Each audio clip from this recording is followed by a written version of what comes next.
Avec vous sur Sud Radio jusqu'à midi, on va parler de la cigarette électronique. Vous avez peut-être vu la une du Parisien la semaine dernière et puis l'actualité autour de la cigarette électronique. Est-ce qu'elle est dangereuse pour la santé ? Est-ce qu'il faut s'y intéresser un petit peu plus, réglementer l'usage de la cigarette électronique ? L'Inde a interdit son usage. 55 millions d'utilisateurs dans le monde, un chiffre d'affaires de 20 millions d'euros pour les fabricants de vapoteuses. La France est le 3e marché derrière les États-Unis et la Grande-Bretagne. Et vous le savez, il y a eu 7 décès aux États-Unis suite à l'usage donc de ces cigarettes électroniques. La France, pour l'instant, refuse de légiférer. La ministre de la Santé estime que la cigarette électronique en France est plutôt surveillée, même si l'État dit faire attention. On va en parler ce matin, 0826 300 300. On attend vos réactions, vos commentaires, vos témoignages. Si vous utilisez, cette cigarette, si elle vous a permis de moins fumer, si au contraire, ça n'a pas fonctionné. On va en parler avec le professeur Bertrand Dotzenberg. Bonjour professeur. Vous êtes pneumologue et vous allez nous expliquer un petit peu ce que vous pensez de cette cigarette. Et Jean Dorido, qu'on connaît bien sur Sud Radio, vous êtes psychothérapeute et vous aidez à l'arrêt du tabac. Oui. Et c'est pour vous, alors je vais peut-être commencer avec vous, pour vous, il faut être très vigilant. C'est sûr qu'il y a un principe de précaution et de vigilance qui doit s'appliquer incontestablement. L'OMS, au mois de juillet dernier, dans son rapport sur le tabagisme mondial, a déclaré que la cigarette électronique était incontestablement nocive. Ça mérite donc effectivement la plus grande vigilance, même si dans la foulée, c'est important de le rappeler, la même OMS a rappelé que la cigarette électronique très très probablement beaucoup moins nocive que la fumée de cigarette, bien évidemment. Et c'est là l'aspect délicat de la question, c'est qu'il est nécessaire d'être très vigilant et en même temps, bien sûr, qu'a priori, rien ne peut être plus toxique que de la fumée de cigarette. Ouais. Donc c'est ce qui met, je dirais, toute la population des professionnels de santé un peu en porte-à-faux, dans une position difficile pour savoir finalement que dire aux fumeurs qui souhaitent décrocher par rapport à cette vaporette. Alors, professeur Dotzenberg, je rappelle que vous êtes également président de Paris Sans Tabac. Et puis la commission AFNOR sur les cigarettes électroniques. Voilà. Vous avez dit que la France ne légiférait pas. La France est le premier pays qui a appliqué toutes les lois recommandées par l'OMS cet été. L'OMS a dit c'est pas pour les non-fumeurs, c'est pas pour les enfants, c'est interdit depuis 2014 aux enfants. Il faut réglementer dans les locaux, c'est interdit. Il faut pas que ça serve de la publicité de tabac, c'est fait. Donc la France a déjà appliqué toutes les recommandations de cet été de l'OMS qui disait qu'effectivement la cigarette électronique est un produit nocif, beaucoup moins nocif que la cigarette, et ça c'est ce que j'avais déjà dit dans le rapport qu'on avait fait en 2012, mais les antibiotiques sont nocifs aussi, mais n'empêche que quand on a une septicémie, les antibiotiques ça sauve la vie. Vous ne pouvez pas comparer la vaporette aux antibiotiques. La vaporette est plus efficace que les antibiotiques, étant donné que la dépendance tabagique, c'est m'a dit, vous avez 50% de chance d'en mourir. Quand vous avez un cancer, vous avez une chance sur deux d'en mourir. La cigarette électronique sauve des vies de façon incontestable et sérieuse. Alors incontestable, les études ne sont pas suffisantes, dit l'OMS, c'est pour ça qu'on conduit des études en France. On a une grande étude randomisée qui permettra de le prouver, mais on a déjà 260 malades à rentrer. Moi, je suis persuadé dans ma pratique quotidienne que la cigarette électronique est un outil, c'est pas le seul, mais c'est un outil qui aide à arrêter de fumer. En tout cas, c'est un outil pas dangereux. Mais une question aux médecins, si c'est pas dangereux, pourquoi est-ce qu'on l'interdit aux enfants, aux moins de 18 ans et aux femmes enceintes ? Alors, il y a deux problèmes. Est-ce que la cigarette électronique est toxique pour la santé ? La réponse est infiniment moins que la cigarette. Deuxièmement, est-ce que la cigarette électronique pourrait faire que les enfants s'en servent pour rentrer en tabagisme. Moi, j'ai la conviction que non. D'autres ont la conviction que oui sur des études bidons. Mais pour l'instant, on est un petit peu dans l'incertitude sur ce côté. Pourquoi bidon ? On ne sait pas. Vous dites incertitude. On sait que depuis qu'il y a l'épidémie catastrophique de cigarettes électroniques aux États-Unis, catastrophique en Angleterre, catastrophique en France, l'effondrement du tabagisme chez les enfants, dans les lycéens aux États-Unis, moins de 5% de fumeurs. Ils étaient 15% il y a quelques années. À partir du moment où quelque chose qui crée une épidémie fait que la maladie terrible qui est le tabagisme s'effondre, moi j'ai tendance à dire que c'est pas vrai. Alors Jean Dorido. Oui, non, enfin je crois qu'effectivement il faut être très très vigilant. Dire que le tabagisme s'effondre, hélas, c'est une erreur puisqu'on a encore plus de 13 millions de fumeurs en France. Chez les enfants, je parle des enfants. Et sur l'appel d'air, l'antichambre que pourrait être la cigarette électronique auprès des plus jeunes, comme je dirais boulevard vers la tabagie, il y a pour l'instant très très peu de recul et je pense que la plus grande vigilance s'impose. Aujourd'hui s'ouvre le procès du Mediator. on sait bien à quel point même des médicaments qui passent tous les essais cliniques peuvent s'avérer être de terribles erreurs sanitaires. Donc je pense qu'il est vraiment très très important de mettre le paquet, si j'ose dire, sur les vraies thérapies d'aide à l'arrêt du tabac, le soutien psychologique, qui est la seule chose aujourd'hui qui peut vraiment aider un fumeur à changer de comportement. Le problème de la vaporette, c'est que le fumeur ne change pas de comportement. Il reste fumeur, il continue à respirer autre chose que de l'air. Écoutez, on a 70% de risque de rechute en plus par rapport à des personnes qui n'utilisent pas la vaporette. Mais il y a des chiffres ou pas? Non, mais il y a des chiffres. Parce qu'autour de nous, c'est impressionniste, mais moi je vois beaucoup d'amis qui sont mis à la vaporette et qui sont retournés à la cigarette et qui n'ont pas réussi à arrêter. Tous ceux qui prennent la vaporette et qui continuent à fumer retombent presque tous à la cigarette. C'est parce qu'il faut que la vaporette soit suffisamment bonne, suffisamment bien, suffisamment sympathique pour qu'ils abandonnent le tabac. Donc il faut que la vaporette reste sympathique. Moi, chez les gens que je vois en consultation, en gros les plus de 45 ans, ils fument, ils prennent des patchs du Champix et la vaporette, et au bout de 3 mois, ils arrêtent la vaporette, ils prennent plus rien. Et au niveau européen, il y a plus d'un quart des vapoteurs qui sont comme ça. Si on prend même aux États-Unis, il y a une étude qui vient de sortir cette semaine sur les 18-24 ans aux États-Unis, 36% des ceux qui se disent ex-fumeurs parmi les très jeunes disent qu'ils vapotent. Alors qu'il n'y a pratiquement pas moins de 5% de non-fumeurs. Donc la vaporette, même chez les jeunes Américains, est utilisée pour quitter le tabac. Il est bien évident qu'il ne faut pas se priver des moyens d'aider les fumeurs à sortir du piège du tabac. C'est une évidence. Bien sûr, nous sommes d'accord sur ce point. Toutefois, quand j'entends le terme sympathique à propos de vaporette, c'est vrai que je ne suis pas à l'aise avec ce terme. Je crois que tout ce qui peut participer à rendre l'idée que de respirer autre chose que de l'air peut être sympathique est quelque chose de toxique, sans faire de mauvais jeu de mots. Et c'est vraiment le problème des fumeurs qui se font encore aujourd'hui piéger par des produits qui, manifestement, ne sont pas bons à respirer. Il faut dire qu'ils sont, pour la plupart, les vaporettes et tous ces substituts, enfin, je ne sais pas si on peut employer le mot de substitut, sont produits par l'industrie du tabac. C'est faux. En France, et majoritairement, les liquides en France ne sont pas produits par l'industrie du tabac. Alors, l'industrie du tabac, depuis 2012, depuis qu'ils ont vu que ça marchait, essaye de racheter les boîtes de vape, mais avec peu de succès. Ils vendent beaucoup des choses toutes faites en capsule. C'est ça, en capsule. Tout ce qui est remplissage en France, la France a une fédération de l'industrie indépendante, et beaucoup de liquides en France sont des liquides qui n'ont aucun lien avec l'industrie du tabac. Alors, Claude Bamberger, vous êtes président de l'AID, je sais pas comment on dit, l'EDUS, c'est l'association indépendante des utilisateurs de cigarettes et électroniques. Alors ça, c'est dingue, on fait une association Pourquoi une association pour les utilisateurs de cigarettes électroniques? Alors, pour 2 raisons, en fait. La première, c'est que c'est des consommateurs, donc il faut les défendre. En tant que consommateur, vis-à-vis des professionnels qui vont faire des produits, on veut émettre des exigences. Alors défendre, c'est pas contre des attaques, mais il faut que les consommateurs soient représentés et puissent avoir des exigences sur la qualité, sur l'accessibilité. Et puis malheureusement, chose qui nous a un peu sidérés, face au pouvoir public, face à des campagnes de haine assez hallucinantes, quand on entend des gens dire c'est inacceptable de tolérer un comportement. On pourrait aller super loin sur ce genre de phrases. Non, le comportement qui consiste à respirer autre chose que de l'air est toxique pour la personne qui est contrainte à respirer autre chose que de l'air parce qu'elle est dépendante d'une drogue. Non, on n'est pas contraint. Donc on la plaint, on a envie de l'aider.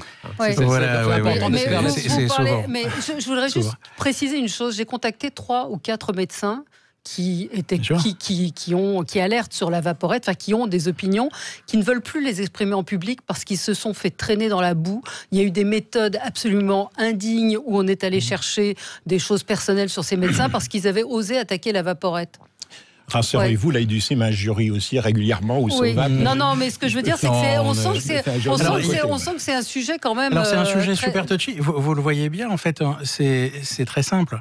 Vous avez des gens qui quittent le tabac, qui ont l'impression, alors certains parce que ça fait des années qu'ils cherchaient à arrêter de fumer et qu'ils n'y arrivaient pas avec différentes méthodes. Certains beaucoup plus soudainement parce que c'est la première chose qu'ils ont utilisée ou la première fois qu'ils ont essayé. Et certains se sentent libérés d'un poids parce qu'ils avaient une angoisse. On fait peser sur les fumeurs une angoisse. Alors après, c'est le tabac qui fait peser l'angoisse sur les fumeurs. Non, mais en fait, personne d'autre.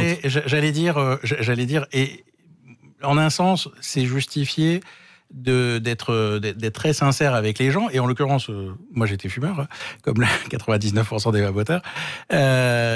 J'ai réalisé après être passé à la vape en creusant un petit peu ces différentiels de risques, que autant la vape ça allait, autant le tabac était beaucoup plus risqué que ce que je percevais quand j'étais fumeur. Et c'est là que le fait de faire peser beaucoup, il faut être assez clair sur les messages, il faut pas en rajouter non plus, parce qu'il y a des facteurs d'angoisse qui font peur en fait aux gens pour quitter. Mais bon, une fois que ces gens se libèrent de ce poids, sont contents et certains pour leur santé de façon très très urgente. Certains étaient malades de maladies causées par le tabac et c'était un impératif d'arrêter, c'est très difficile. D'un seul coup, on leur dit « Ah bah là non plus, c'est pas bien. Ah, ça va pas non plus. » Mais c'est possible. Et certains le prennent très mal. Je le comprends. On essaye, nous aussi, de calmer un tout petit peu calmer le jeu sur...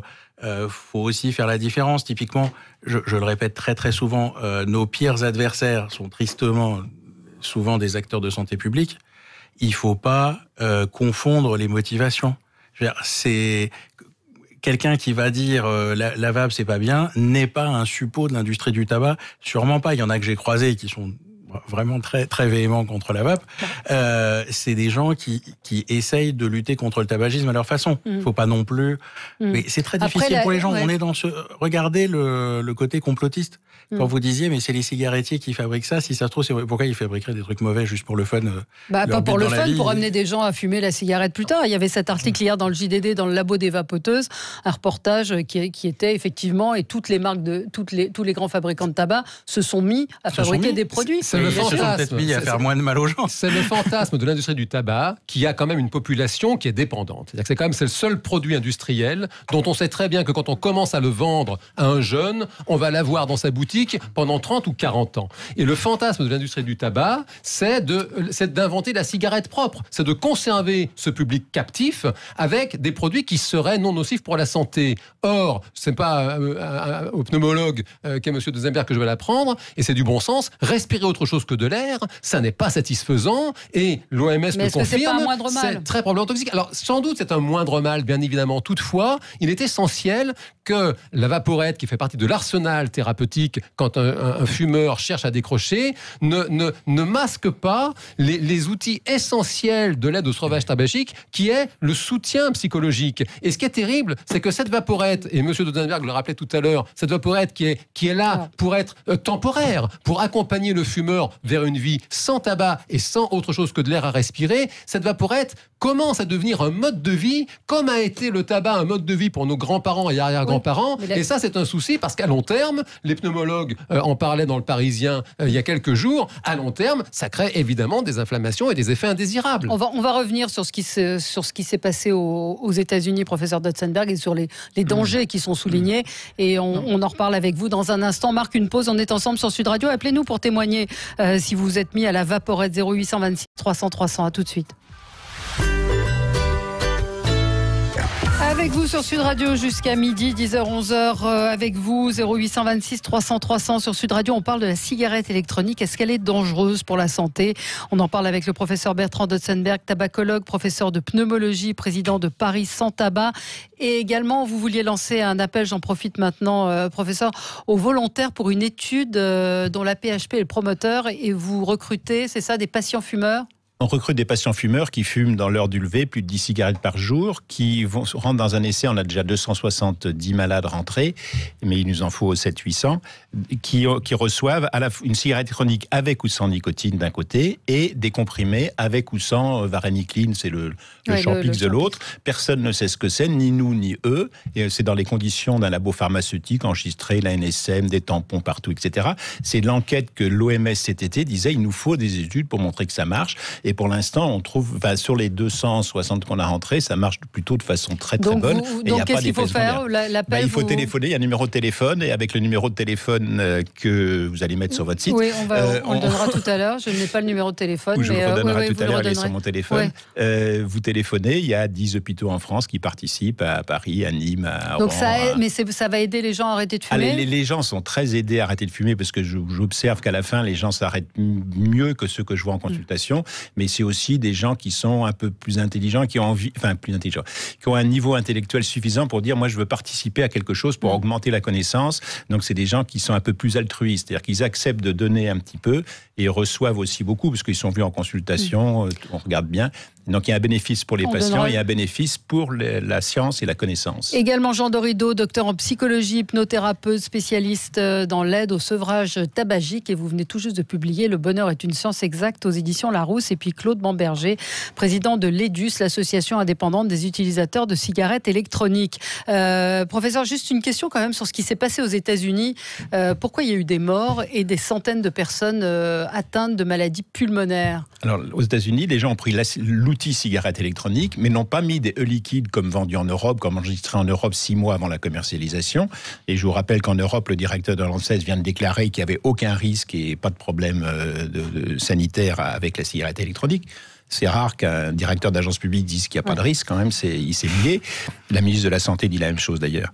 Et donc là, il mettait du cannabis dedans, des extraits de cannabis, qui est pour bien, parce qu'il ne faut pas fumer de cannabis, mais en plus, il mettait ça avec des produits, à partir de la vitamine E, qui est vendue avec des capsules dans lesquelles il y a l'huile de colza. Quand on met de l'huile dedans, moi, c'est mon interprétation, elle n'est pas encore officielle, mais on a vu des photos, quand même, il y avait beaucoup d'huile dans les macrophages des alvéoles. Quand on met de l'huile dans le poumon, ça fait une pneumopathie lipidique.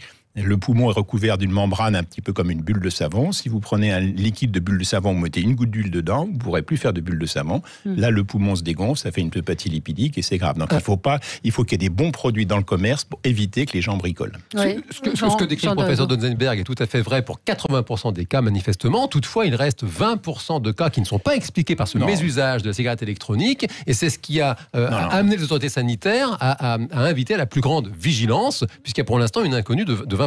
Non, c'est 20% d'enfants qui veulent pas dire à la police qu'ils ont fumé du cannabis. Mais quand même, l'OMS dit incontestablement nocive en parlant des cigarettes électroniques. Le rapport de l'OFT disait la même chose. L'OMS dit c'est incontestablement nocif dans une phrase au début en disant que c'est beaucoup moins nocif parce qu'il n'y a pas ça, il n'y a pas ça, il n'y a pas ça, il n'y a pas ça, c'est beaucoup moins nocif, mais c'est incontestablement nocif, donc il ne faut pas l'utiliser par des non-fumeurs. En Europe, selon les statistiques européennes, plus de 99% des cigarettes électroniques sont utilisées par des fumeurs ou des ex-fumeurs. C'est-à-dire que le souhait de l'OMS en Europe est bien appliqué et les choses se passent bien. On n'a pas les firmes commerciales qui font de la pub chez les enfants comme aux États-Unis. Les États-Unis, surtout les abribus, tout ça avait de la pub pour la cigarette électronique et ce qui pousse les enfants à le faire. Donc, Mais c'est interdit en France ? La publicité, la promotion interdite. En France, on a une loi médiane et je me suis battu beaucoup avec les gens de la VAP et tout ça parce qu'ils me trouvaient castrateur et tout ça. Moi, j'ai dit, c'est comme une voiture. Si on met une voiture sur le marché, il faut un code de la route, sinon c'est pas dangereux. Et puis maintenant, il y en a qui commencent à dire, finalement, d'avoir des règles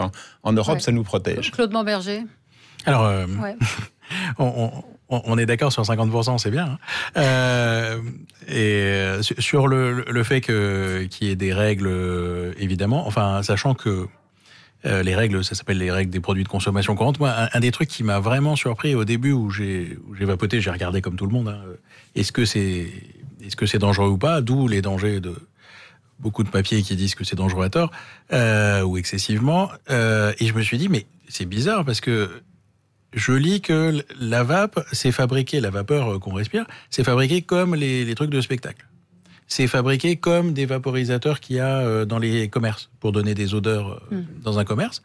Il y a des lois quand même là-dessus, il y a des règles qui sont appliquées. Et bon, apparemment, pas tant que ça. Et ce serait sain que ces règles soient les mêmes. On a en Europe la CLP, qui est un très très bon process, qui n'ont pas aux États-Unis, qui est un défaut. On a rajouté, avec les normes AFNOR, des choses, c'est ce que je disais au début, sur la défense des consommateurs, c'est-à-dire que les consommateurs et les fabricants se mettent autour d'une table et disent qu'est-ce qu'on va faire pour faire mieux que le niveau de base de légal, qu'est-ce qu'on peut proposer et qu'est-ce qu'on va faire pour aussi faire didactique pour des fabricants. C'est-à-dire qu'un fabricant qui se met à produire des liquides ou du matériel ou des choses comme ça, c'est bien qu'il ait des guides qui ne soient pas du bouche à oreille comme on a dans certains secteurs, où on sait ce qu'il faut faire et puis voilà. Alors là, il y a des guides qui sont très précis de ce qu'on doit mettre, ce qu'on ne doit pas mettre, comment on doit le mesurer, et on aboutit à un résultat où on peut communiquer avec sincérité aux clients des choses qui sont formelles, qui ne sont pas des revendications comme dans certains produits qu'on voit. Et puis, on peut faire des mesures et on peut se mettre d'accord avec les autorités, bien évidemment, pour qu'elles soient respectées. Ouais. Il serait bon, à l'instar des cigarettes, que le consommateur soit averti, informé de façon très claire qu'il est en train de consommer un produit incontestablement nocif et qu'on l'invite à décrocher, qu'on lui souhaite de décrocher. La vaporette ne peut pas devenir... Oui, alors c'est marqué en tout petit. Les flacons sont petits, on ne peut pas marquer plus gros que le flacon. Les flacons, sur les flacons, il est marqué que ce soit un produit qu'il est déconseillé d'ingérer comme sur des produits ménagers. Il y a marqué qu'il y a la nicotine qui est addictive. Oui, qui est marqué sur parce que dans les cigarettes... Et qui est toxique. Enfin, je crois que... Il y a de la nicotine dans les cigarettes électroniques.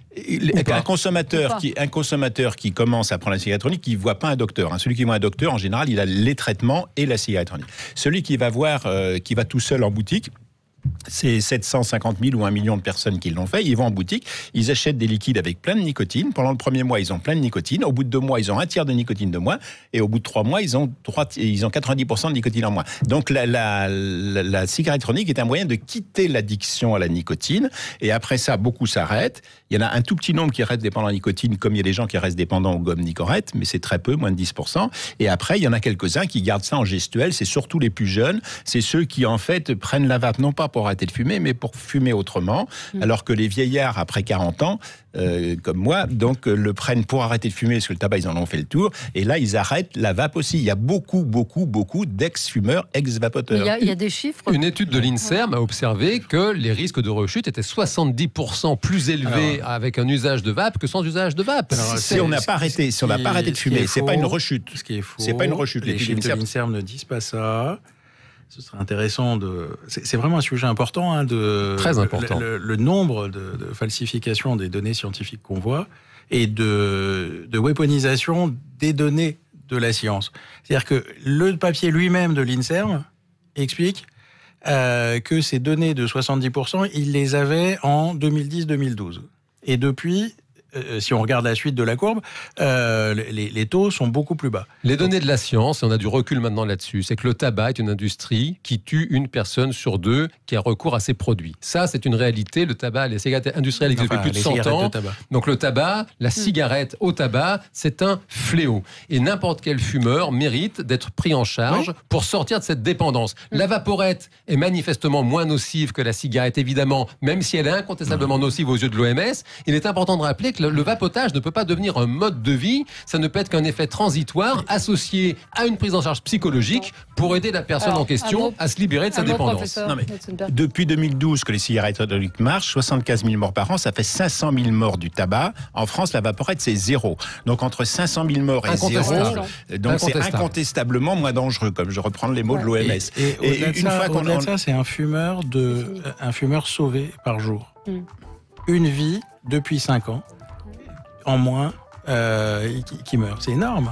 06, alors je donne le numéro de téléphone pour l'étude, pour participer à cette étude, c'est 06 22 93 86 09, 06 22 93 86 09. Donc si vous voulez participer à cette étude donc pour l'arrêt du tabac et sur le test avec les vaporettes, c'est ça, c'est l'arrêt du tabac, 3 mois l'un ou l'autre, et puis suivi de 6 mois, tout gratuit et avec toutes les conditions d'éthique. Vous voyez, on a Dominique qui nous dit, je connais des ados qui n'avaient jamais fumé, qui sont mis à fumer la clope électronique, c'est devenu une mode. Oui, c'est une mode qui concurrence le tabac, c'est ça qui est important. Allez, on aura l'occasion, je pense, d'en reparler, d'en redébattre. Merci à tous les trois. À suivre, commentaires de l'actualité sur Sud Radio, 0826 300 300. À tout de suite.